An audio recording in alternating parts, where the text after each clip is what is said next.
Hi everyone, welcome to ThomTech Tutorials. I am Thomas and this is session 13 of Azure Data Factory Tutorial 2.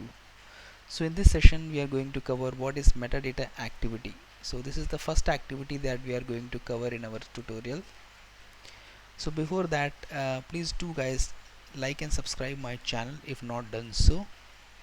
So now with that, let's begin. So what is metadata activity? And product vendor customer transaction data analysis, properties of metadata activity.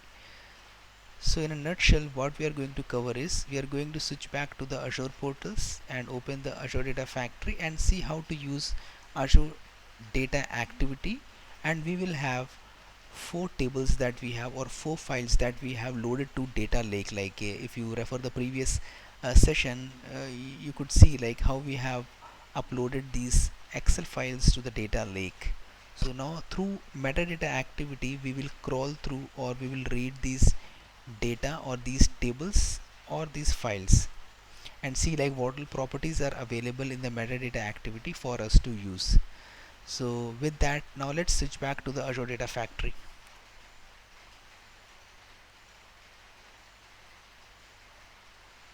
Okay, so let me just pull out. You can see this is my data lake and this is my source folder, and inside that we have our files. Okay, that is we have four files: customer, product, transactions and vendor. Let's click over here and pull out a metadata activity. Let's grab it over here. Okay, and give a proper name if you want to give or you understand. Read store data from ADLS. So you can put this name like based on your understanding how you read or how your project team members should understand these terminologies. So in that way you can write whatever you want. Okay, but it's better, always it's better to like you follow a same pattern so that the same thing is educated across like everybody in the project or the team. Okay, so that's it. So let this is there, and then now we have some general properties. Retry, if it is failing we can try it again, all those type of descriptions, timeout, all those details are there. So now let's go into data sets. In data sets, you know, we have created one data set, right? We have 4 to 5 files, but we are created only one data set. So the reason for that is since we have parameterized it, so we don't have to worry. So let's go and select that data store, and over here you see when I'm selecting this, it's asking for folder name and file name. So that means it's something that I need to pass like at the fly itself. Okay, so over here I'm not going to make any changes to the folder name, that is source, but I would like to make changes to this, that is I don't want to give a specific table name over here. Instead I will put star.xlx. Okay, a wildcard to pull all the Excel files from the directory.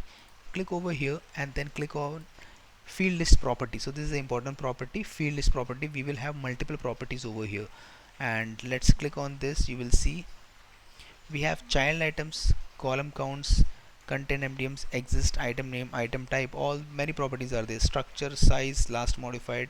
So for this session let's pick it up, the child items. Okay, so I have selected the child item. So what it will do is it will read or it will give out all the file names in that directory. Okay, so let's click on save and simply click on debug, and let's see like what happens, and we can like visit like what is the input and output, and we have an output tab over here. So we will review it from here. Let's click over here.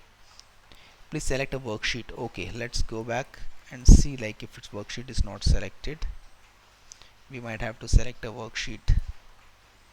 Click over here.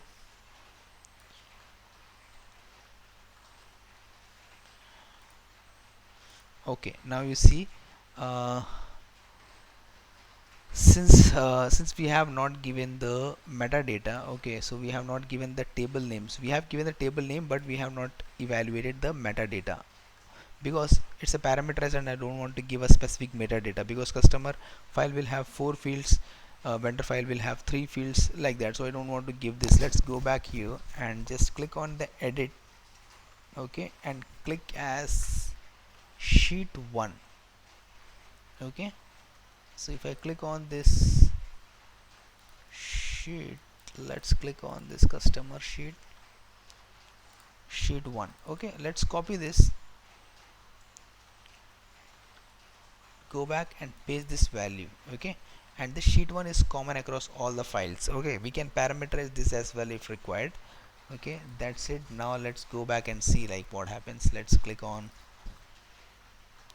debug and let's see what happens. It's executing and it got completed. Great. So over here in the output, let's click on this. This is the input. It will show like what all input values was fed to the data, metadata, and then you can see it's going to pull out all the files out of it. See, customer, product, transactions, okay, and vendor, all these files has been read out through the child item property of the metadata. So this metadata activity is very important to understand, because so many use cases we have achieved using this metadata activity. And yeah, that's it. And let's quickly explore like some more activities which can be like useful at some point. So you can see we have column count, then we have exist. Column count will help us to like tell what is the count of the column from a file. Okay, and then probably we can, after that we can apply some sort of like conditions which says that if the column count of a product file or a customer file is less than 5, then reject the file or do not process. So those type of use cases can be applied in this scenario. So for that purpose we can make use of get metadata and select this column count. Then we have option to select exist if the file is present there or not. Then we have options to look out for a size if the file has a size less than 5 MB or like 5 KB. So we can have that control as well from this property. Then we have a structure. So structure will give us the structure of the file. That means like what are the columns and what is the data type of that. So everything will be stored or like collected in a JSON format. Okay, so that's it. And then yeah, so I think we are good with this. Let's save this and keep it over here, and let's go back to our presentation and see what whether we have covered everything for this slide. Metadata, vendor activity, properties of metadata. So I think we have covered everything for this today's session. And that's it guys, and have a great day ahead. Yeah, thank you.